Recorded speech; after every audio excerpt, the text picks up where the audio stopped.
जय श्री बालाजी की जय श्री राम। आप सभी का हमारे चैनल पर तालियों के साथ स्वागत करती हूँ मैं।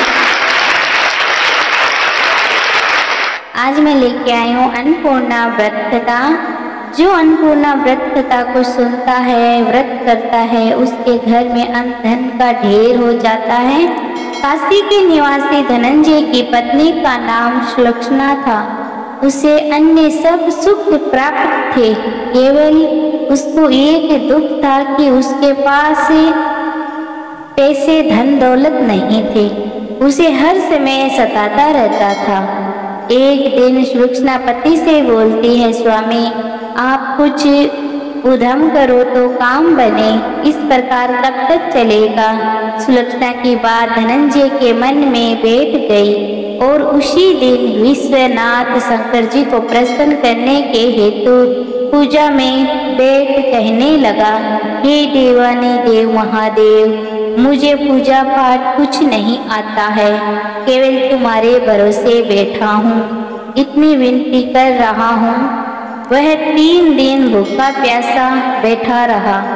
तब प्रसन्न हो शंकर जी ने उसके कान में अन्नपूर्णा अन्नपूर्णा अन्नपूर्णा इस प्रकार 3 बार कहा। यह कौन क्या कह गया।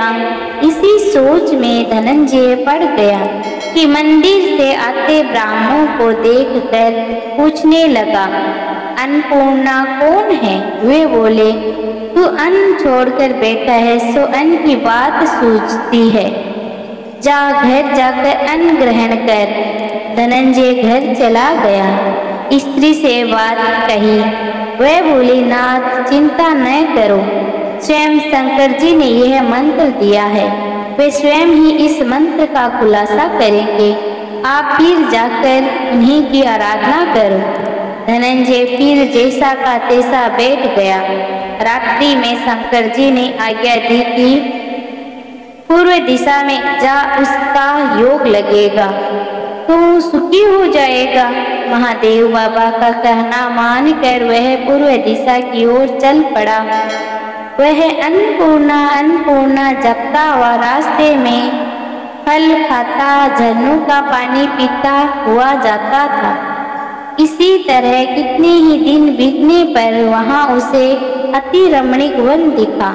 एक सुंदर सरोवर के किनारे कितनी ही अप्सराएं झुंड बनाए बैठी थी। एक कथा कहती थी और सब माँ अन्नपूर्णा इस प्रकार कहती थी। आज की इस व्रत का आरंभ था। धनंजय ने उसे के पास जाकर पूछा, हे देवियों, आप ये क्या कर रही हो। वे बोली, हम माता अन्नपूर्णा का व्रत करती हैं। इसी व्रत के करने से क्या होता है, क्या लाभ होता है। धनंजय पूछता है, इसकी विधि मुझसे भी कहो बहनों। वे कहने लगी, इस व्रत को सब कोई कर सकता है, भाई तुम भी कर सकते हो। इस व्रत की विधि इस प्रकार है, 21 दिन तक के लिए 21 गांठ का सूत्र लेना। 21 दिन न बन सके तो 1 दिन उपवास करना। यह भी न बन सके तो केवल कथा सुनकर प्रसाद लेना। निराहार रहकर कथा करना। कथा सुनने वाला कोई न मिले तो पीपल के पत्ते को रखे, सुपारी या कुमारी गवार पाठा वृक्ष को सामने रखकर दीपक को साक्षी, सूर्य, गाय, तुलसी या महादेव को कथा सुनाना। बिना कथा सुनाए मुख में अन्न ग्रहण नहीं करना चाहिए। अगर गलती से भी आपने अन्न कर लिया ग्रहण तो 1 दिवस उपवास करना। व्रत के दिन क्रोध न करे, झूठ न बोले। धनंजय बोला, इस व्रत के करने से क्या भला होगा। वे कहने लगी, इसके करने से अंधों को नेत्र मिले, लुल्लुओं को पग मिले, निर्धन को धन मिले, बांझ स्त्रियों को संतान मिले, मूर्ख को विद्या आवे।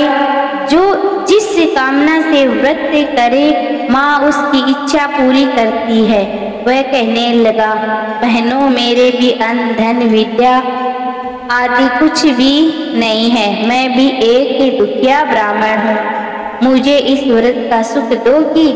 वह बोली, हाँ भाई, तेरा कल्याण हो, हम तुझे देंगी, इस व्रत का मंगलसूत्र ले।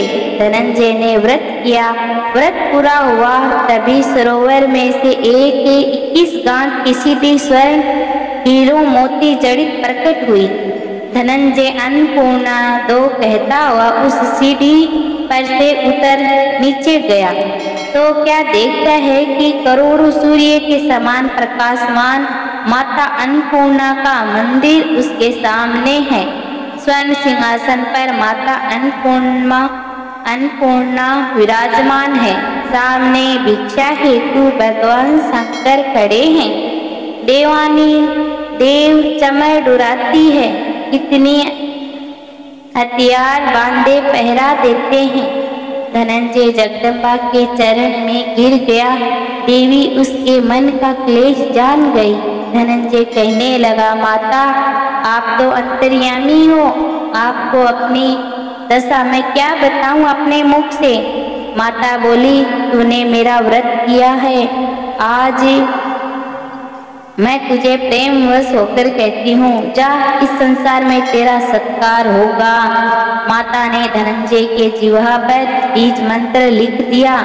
अब तो उसका रोम रोम में विद्या प्रकट हो गई। इतने में क्या देखता है कि वह काशी विश्वनाथ के मंदिर में खड़ा है।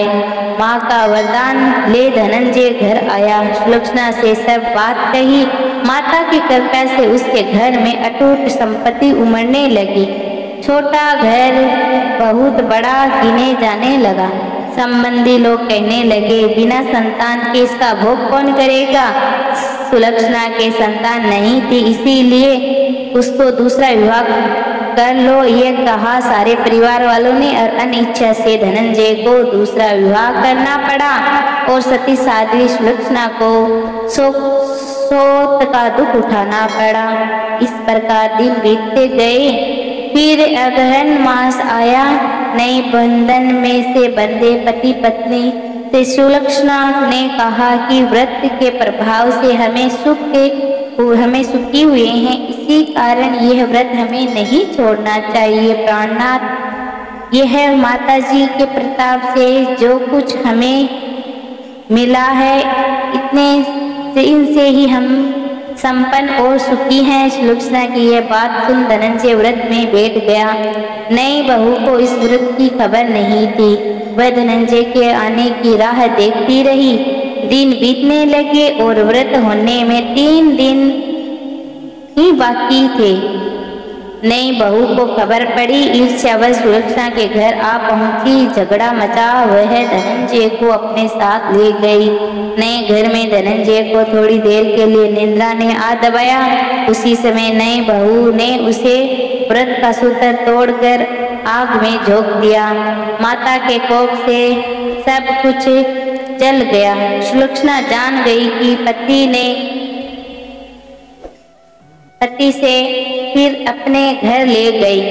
नई बहू रूठ कर बाप के घर जा बैठी। सुलक्षणा बोली, हे नाथ, घबराना नहीं, माता की अलौकिक लीला है, श्रद्धा रखो, फिर आराधना करो, वे अवश्य हमारी सारी इच्छाएं पूर्ण करेगी, कल्याण करेगी हमारा। माँ धनंजय फिर माता के चरण पकड़कर वह पीछे पड़ गया। फिर वही सरोवर की सीढ़ी प्रकट हुई, उसमें से अन्नपूर्णा माँ कहकर वह उतर चला।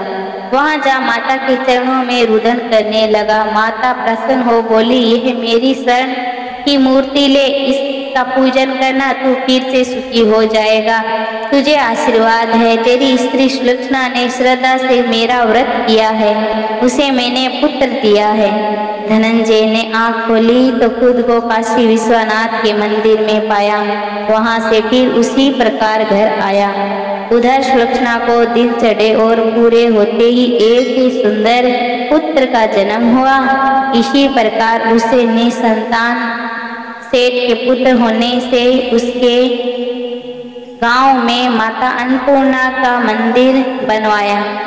जिसमें धूमधाम से माता पधारी। धनंजय स्त्री पुत्र सहित वहां आनंद से रहने लगे। माता की चढ़ोतरी से भरपूर आमदनी होने लगी।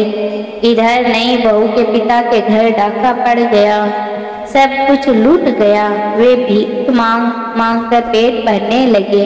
सुलक्षणा ने जब ये सुना तो उन्होंने बुलावा भेजा और एक अलग घर बनवा दिया, उसके अन्न वस्त्र का प्रबंध कर दिया। धनंजय, सुलक्षणा और उसका पुत्र माता की कृपा से आनंद से रहने लगे। माता जी ने जैसा इनका भंडार भरा वैसा हमारा भंडार भरे। बोलो अन्नपूर्णा माँ की जय हो। अगर आपको ये कथा अच्छी लगी हो तो लाइक शेयर जरूर करना। कमेंट बॉक्स में ओम नमः शिवाय जरूर लिखना।